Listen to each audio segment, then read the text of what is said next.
To point this out because this is really weird and quite extraordinary. I don't think it's typical at all for this to be the case. Now, granted, I haven't been to the Rotten Tomatoes site in a long, long time. Well, I mean, I've been very occasionally to the Rotten Tomatoes site. I used to go there a lot. You know, as a cinephile, I was interested to read reviews, and so I'd go to Rotten Tomatoes and see what critics were saying about this movie or that movie.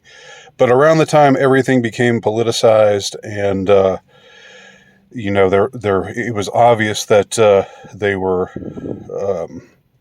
angling for a particular point of view on particular subjects, and that certain ideas, principles, and notions were not allowed.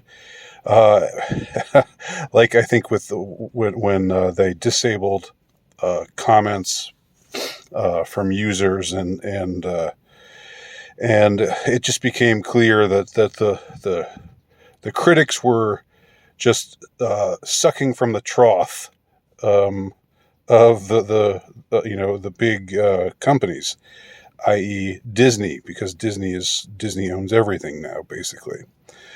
Although I think, to Disney's credit, I don't believe they have anything to do with Santa Inc. So let's at least give them credit for that.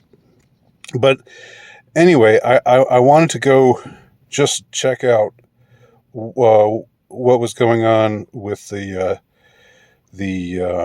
both with the audience score and with the critics score for Santa Inc. Because the show is out.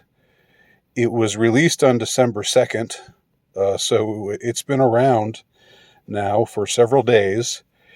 And I would expect that critics would have access to it.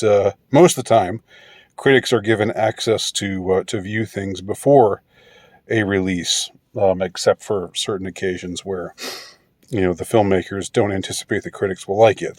And they prevent them from seeing it. Which might be the case with this one, I don't know. But what's really weird is, first of all, well, this is not weird, but it's what you would expect based on all the negative press, deserved negative press that this is getting. When I say negative press, I of course don't mean the Lugan press, but I mean the independent press YouTube, independent YouTube subscribers or content creators and bloggers and others. So just seeing the awful preview to this, which I posted to in a prior video on this subject, but if you don't believe that it's really as bad as I and others are saying that it is, then I just invite you to see for yourself. And if you watch the preview and think, "Oh, that looks cute. That looks like it might be a good show. Maybe I'll check that out." Well, then, God bless you. God bless you, merry gentlemen. But that's not the response that I had to it, and it's not the response that most people had to it. Anyway, so 3% audience score, about where you would expect it to be. But here's the weird part. When it comes to actual critics, not enough ratings to calculate a score. All right. So not enough ratings to calculate a score, but does that mean that, surely somebody has reviewed it. Let's see. So click on score details. And average audience score, 3%. Average tomato meter, meaning critic score, nothing. There's nothing there. Nothing. Trust me, there's nothing there. So what's interesting to me, and I guess kind of puzzling, is that critics are not wanting to go near this. They're not wanting to review this show. They're wanting to keep their distance, apparently.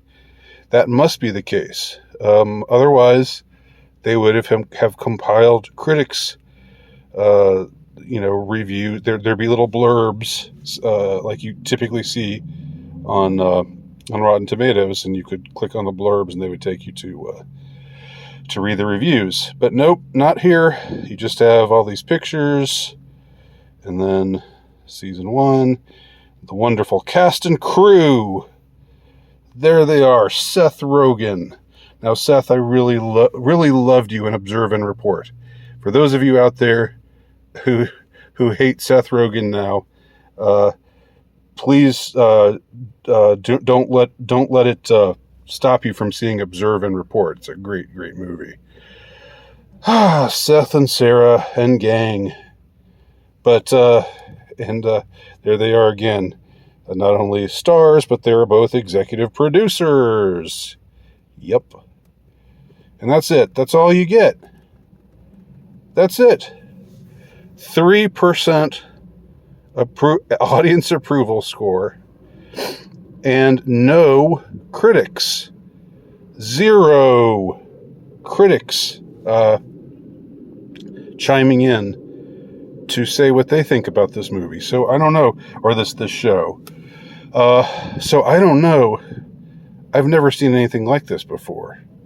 Just pretty incredible. So what does it mean? I don't know.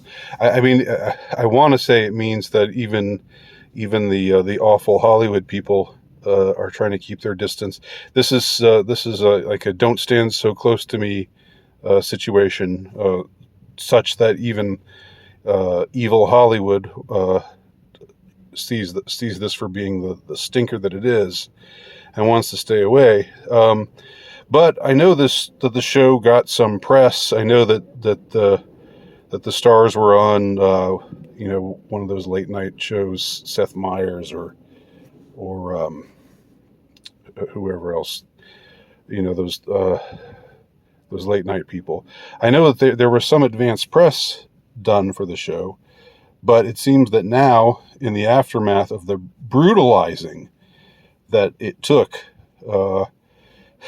it's just the critics don't want to. They just don't want to go there, I guess. I don't know. Let me know what you think. It's just interesting. Thanks for watching. Andy Nowicki, altrightnovelist.com.